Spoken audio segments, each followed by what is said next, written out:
Student, welcome back my YouTube channel the star classes 4.0। आज मैं 10वीं कक्षा के विद्यार्थियों के लिए एक नया अध्याय लेकर आया हूँ जिसका नाम है एरिया ऑफ ट्रायंगल अर्थात त्रिभुज का क्षेत्रफल। इसमें हम लोग निर्देशांक ज्यामिति के माध्यम से देखेंगे कि त्रिभुज का क्षेत्रफल कैसे निकाला जाता है।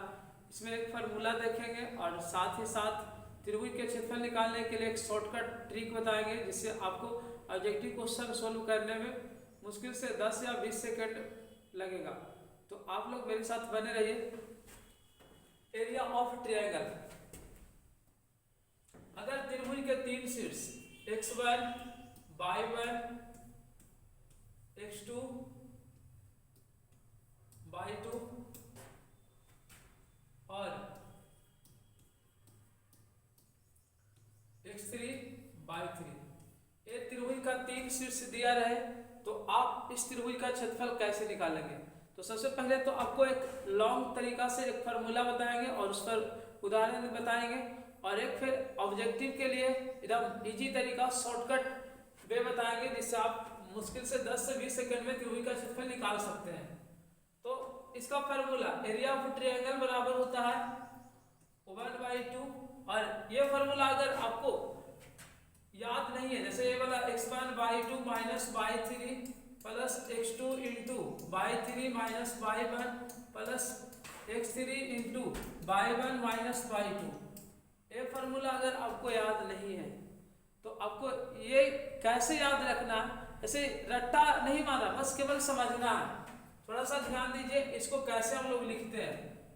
जैसे अगर डायरेक्ट बात करी जाए बोलने की तो ये बोलने में इरिटेशन हो सकता है, लेकिन आप थोड़ा सा कंसंट्रेट दिमाग को करेगा तो बहुत इजी तरीका से आप बता सकते हैं। सिर्फ थोड़ा सा ध्यान देना है कि एक के बाद दो, दो के बाद तीन, तीन के बाद एक लाना है, एक के बाद दो, दो के बाद एक के बाद दो, दो के बाद तीन, तीन के बाद फिर एक आना है। इस तरह से जैसे देखिए x1 लिख लीजिए, एक के बाद दो आवेगा तो y2 लिखेंगे, दो के बाद क्या आवेगा, तीन आवेगा, y3 लिख लें। फिर क्या करना, x2 लिखो, x1 प्लस x2, तो यहाँ से x1 लिखे, दो के बाद क्या आवेगा, तीन आवेगा, तो y3 लिखेंगे। तीन के बाद क्या आवेगा, यहाँ भी जस्ट बताया, एक के बाद दो, दो के बाद तीन, तीन के बाद एक आवेगा, तो तीन के बाद क्या आवेगा, एक आवेगा, तो y में लिख लो। फिर x3 लिख लो, तीन के बाद क्या आवेगा, एक आवेगा, तो y1, एक के बाद क्या आवेगा, दो, तो ये फार्मूला लिखा गया। आप इस फार्मूला को इस तरह से अपने ढंग से सोच सकते हैं कि कैसे लिखा गया।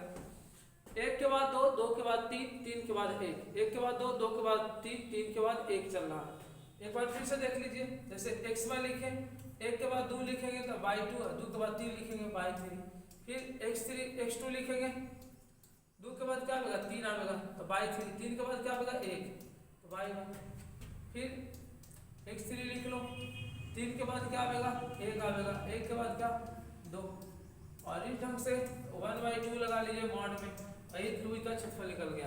तो त्रिभुज के क्षेत्रफल के निकालने के लिए एक फार्मूला भी अप्लाई कर सकते हैं और एक शॉर्टकट तरीका। तो देखिए कैसे हम लोग त्रिभुज का क्षेत्रफल निकालेंगे। पहले एक लॉन्ग टाइप से देख लेते हैं, जैसे इसका एरिया निकालना है तो ये आपका x1 हो गया, y1 हो गया, ये x2 हो गया, ये y2 हो गया, ये x3 हो गया, ये y3 हो गया।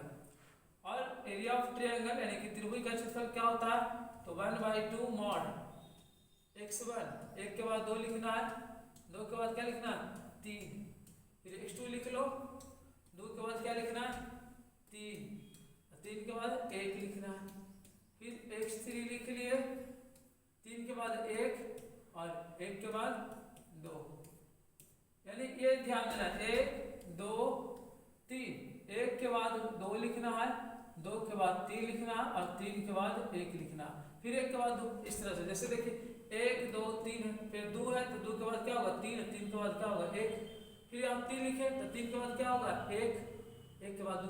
तो इस तरह से फार्मूला याद रखना और इस फार्मूला पर हम लोग वैल्यू जैसे ही पुट करेंगे, जैसे 1/2 मॉड x1 का वैल्यू कितना हो गया, तो यहाँ x1 आपको दिख रहा है, तो x1 का वैल्यू कितना हो गया, 3 हो गया, y2 कितना हो गया, 5, यहाँ है 5, y3 कितना हो गया, 10 हो गया, फिर x2 लिखना, तो x2 कितना है जी 7, बाई 3 10, बाई 1 कितना है, तो बाई 1 यहाँ -4 दिख रहा, और पहले से माइनस और फॉर्मूला है माइनस, तो माइनस माइनस प्लस लिख लेना।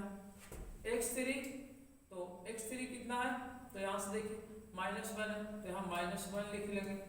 फिर into by 1 minus by 2, by 1 हो गया -4 माइनस बाई 2 हो गया कितना, तो बाई 2 देखिए 5 है, 5 लिख लेंगे मॉड, तो 1/2 मॉड, ये 10 में से 5 घट गया तो -5, 5 दिया 15 यानी -15, ये 10 4 14, 14 7, 14 पर से 70, 14 84, 64 98, तो 98 हो गया।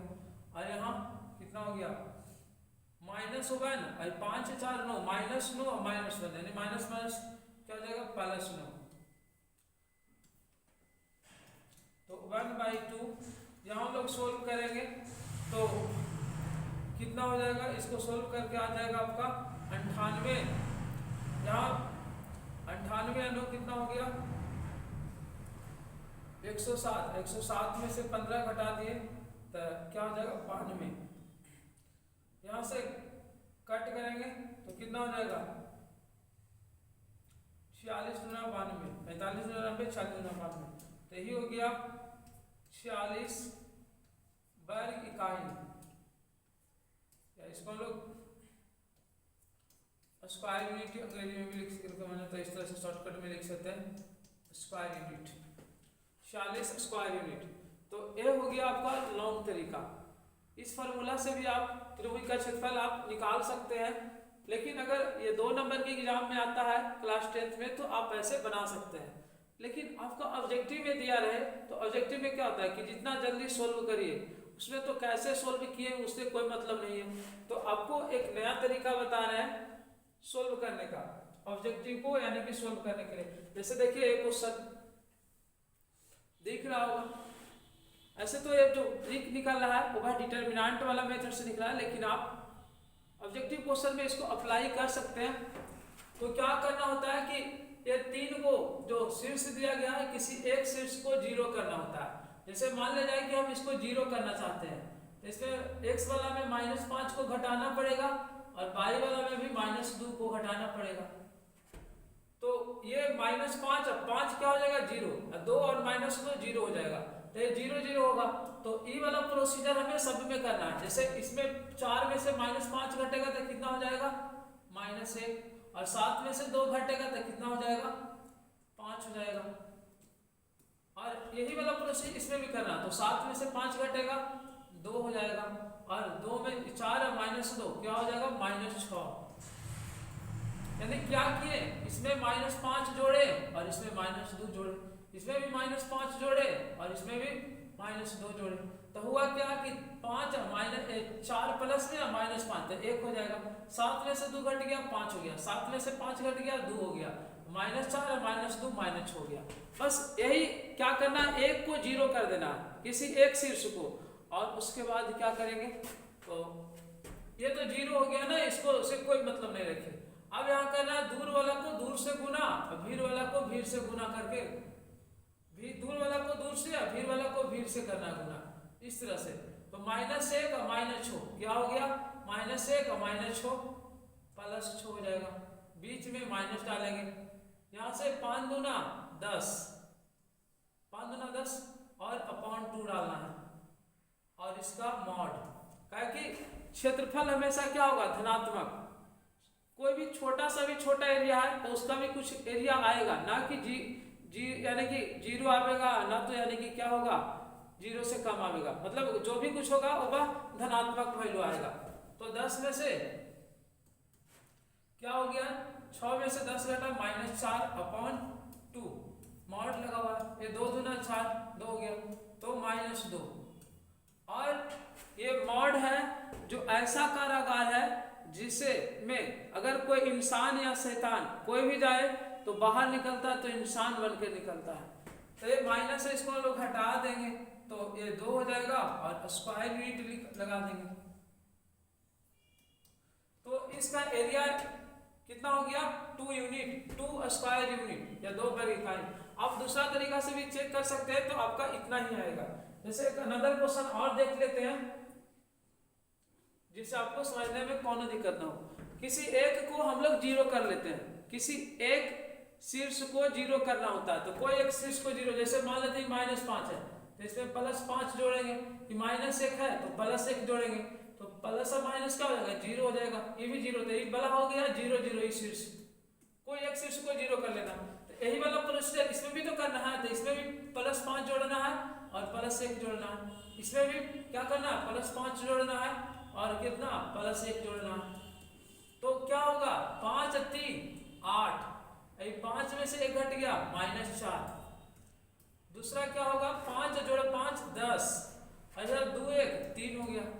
अब करना क्या है, तो दूर वाला के दूर से गुना और भीड़ वाला को भीड़ से गुना करना है। यानी ये यहाँ से मल्टीप्लाई होगा और ये वाला यहाँ से मल्टीप्लाई होगा। तो कर लीजिए मल्टीप्लाई, क्या होगा, तो 8 दिया 24, बीच में माइनस डालना है, फिर 10 और 40, -40 पहले से माइनस, तो +40 हो जाएगा।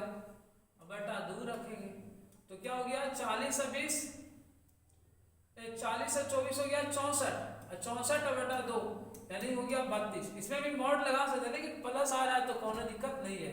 तो इसका एरिया हो गया 32 स्क्वायर यूनिट। अगर आपको ये वीडियो अगर हेल्पफुल लगता है तो आप इस चैनल को सब्सक्राइब करें, लाइक करें और अपने दोस्तों को भी शेयर करें, जिससे आपके दोस्तों को भी हेल्प हो सके।